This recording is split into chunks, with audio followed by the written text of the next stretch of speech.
Hello and welcome back to the Stationary Dev. Today we have our currently inked fountain pens for the month of March, and we're coming in on the back bit of March, but it's been a busy month for me so far. I've been sick a little bit as well, so we're a little late, but it's still okay.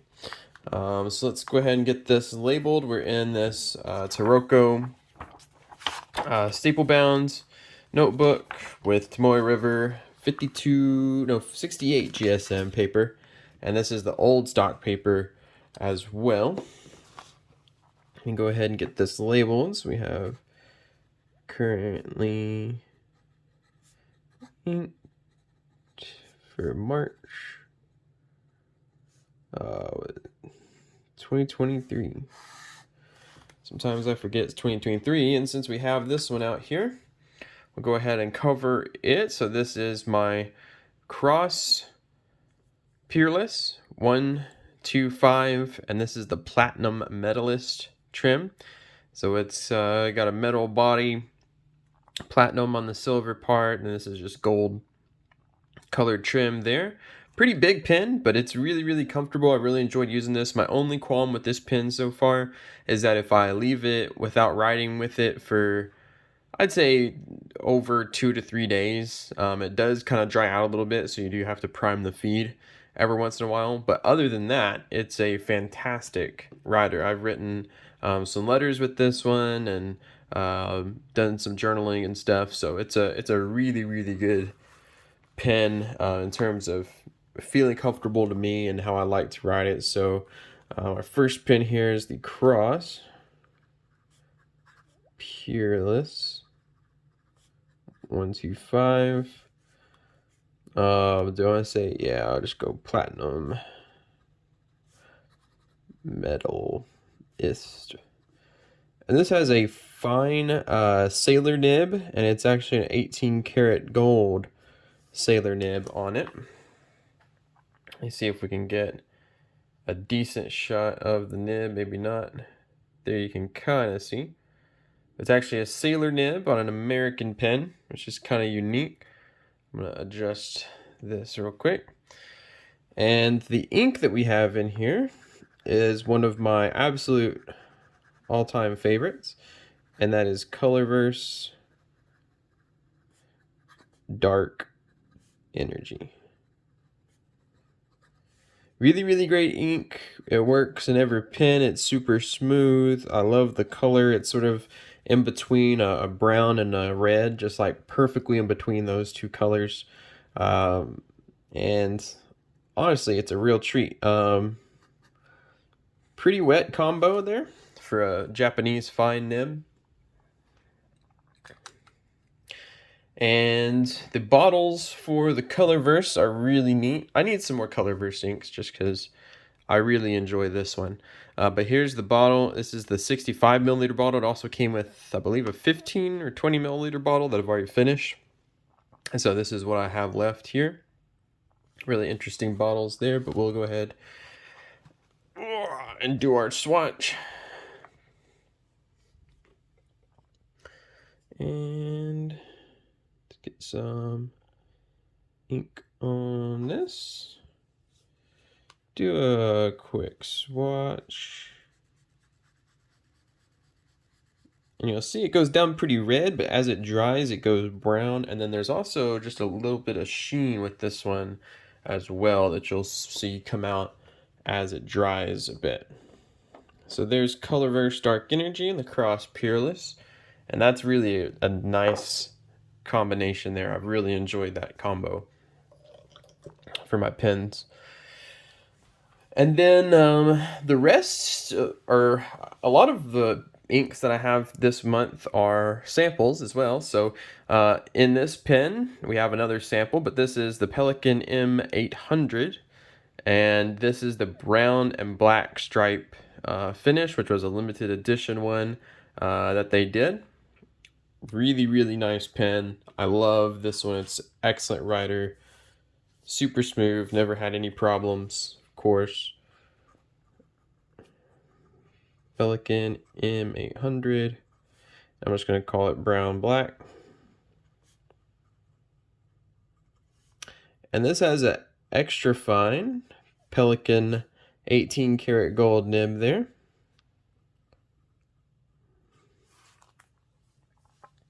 Maybe we can see the nib a little bit there, but I think Pelikan have some of the best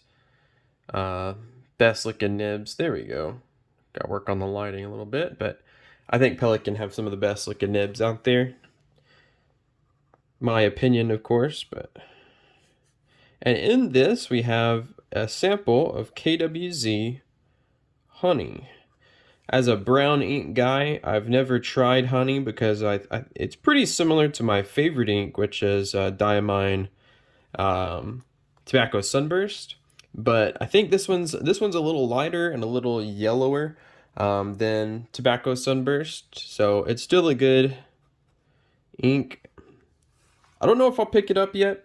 I really like the smell of KWZ inks as well because they have that sort of vanilla smell to them. This one's been good in terms of performance and everything. So no complaints. I don't know if it's worth it me getting a whole big old bottle of it, but I've enjoyed the sample so far. So this one was a sample from Vanishing.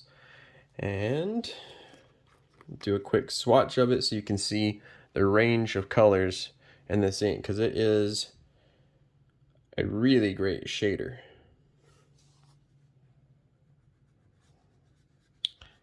It goes from straight up brown to more of a yellowy gold color. And maybe a little bit of green, maybe a tiny little bit of green kind of in there as well. But really accurate as far as its namesake. It's very much honey colored. If you hold up like a bottle of golden honey, I reckon it'd be pretty close. I haven't actually done that, but there you go. So that's the Pelikan M800 with KWZ honey. Next up, a pen I really love for its finish, and that is this Platinum 3776 Celluloid, and this is in the Jade finish, and you can see that beautiful Jade Celluloid that's absolutely mesmerizing for me when I'm writing with this pen. And the Platinum 3776 Celluloid. And I'll go ahead and say that it's the Jade finish. This actually is a broad nib. And it's the broad, just regular 3776 nib. But I found it writes really close to like a Western medium. So it's a broad that I actually really like. I don't have a whole lot of broad nibs, but this one I enjoy a lot. And the ink in this one is another sample, but it is PenBBS. I think it's 342, but its actual name is Matcha Ice Cream, which is probably the most accurate matcha colored ink that I've ever found or used. It comes out a little pale on some papers, but like when it's in this broad nib, it's totally fine, totally readable. Super nice so far. It's, you know, good in wetness. You can see there with the swatch there, it's plenty wet, especially in the broad nib. I've never used a PenBBS ink, so this is my first PenBBS ink to try, and it's been a good one. I don't have any complaints about it at all. This is a good shading ink as well, and it's perfect for its namesake, so no complaints out of me, other than it's almost impossible to find now. So this is PenBBS 342, another one from Van Ness there. Matcha Ice Cream. Yeah, other than it being nearly impossible to find, you really have to hunt it down and probably have to import it from China if you can find it there. But it's a really lovely ink, really lovely color. It performs good. Maybe a bit, it's not dry, it's not a dry ink, but it might be a little on the thin side. But it flows great, so no complaints or anything. Like I said, so we'll see that one dry. And then two more. I actually have 5 pens inked this week, or this month, sorry. Next up is my trusty Pilot Vanishing point, so it's usually in rotation. It had a break for a while, but it's back now. And as you can see, this is a well-loved, well-used, this is sort of my everyday writer go-to sort of carry pen and everything. We have the Pilot Vanishing point, so I'm just going to say VP, and it's 14 karat. This one is just a fine, although I'm interested to get an extra fine in this, because this is actually pretty broad for a Japanese fine, in my opinion. Do a little swatch here. The ink that I have in it is also another sample that I've had for a while, but it's one that I like using, pulling out every now and again. This is Iroshizuku Tsutsuji.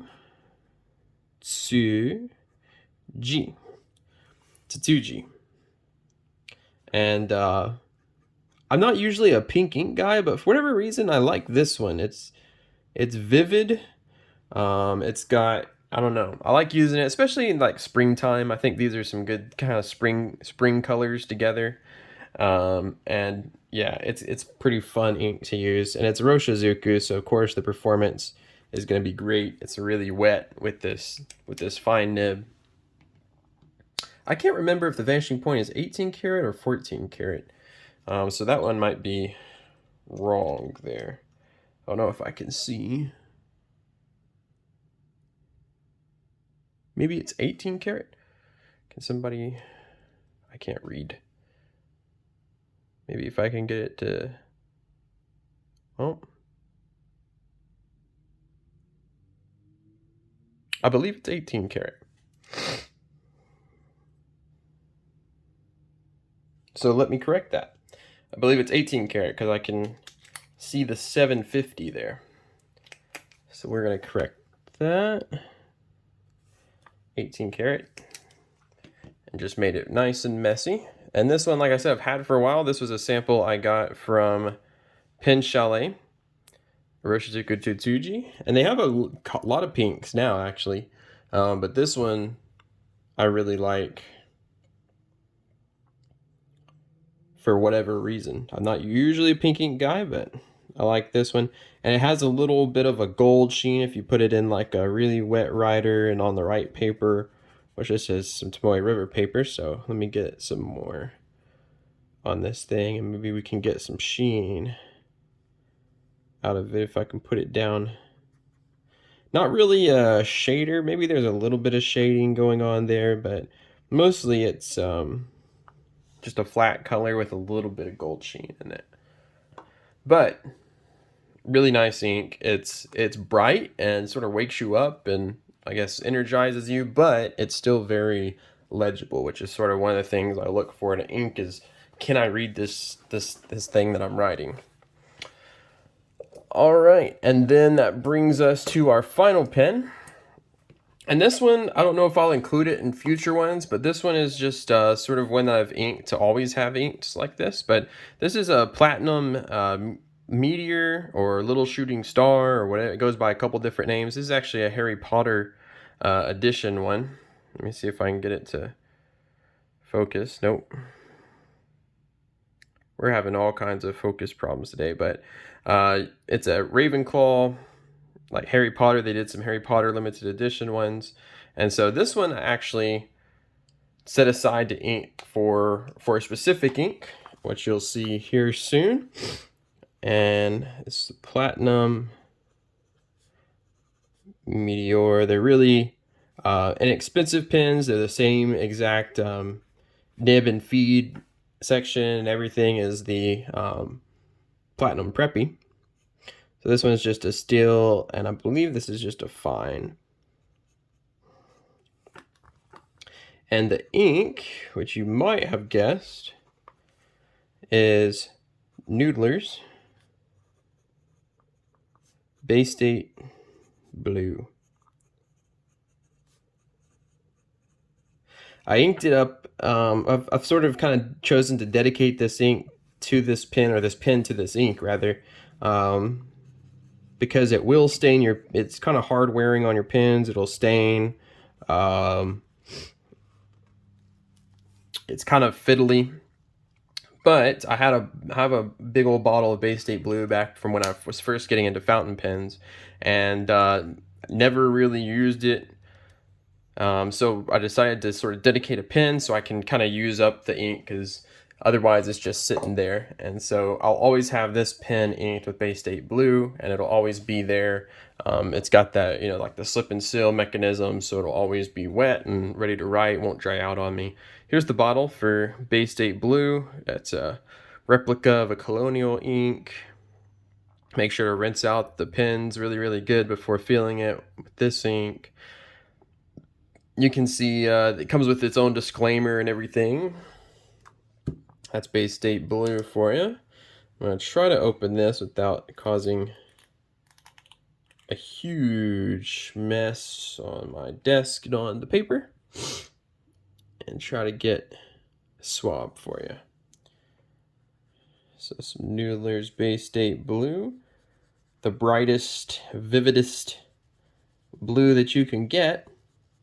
But like I said, it does have its sort of cautions to it. If you're going to use it, or if you are going to put it in a pen, just be aware of the potential dangers. But it's a good, I mean, I'm using it kind of as an office blue ink, so it's working good for that purpose. All right, and there you can see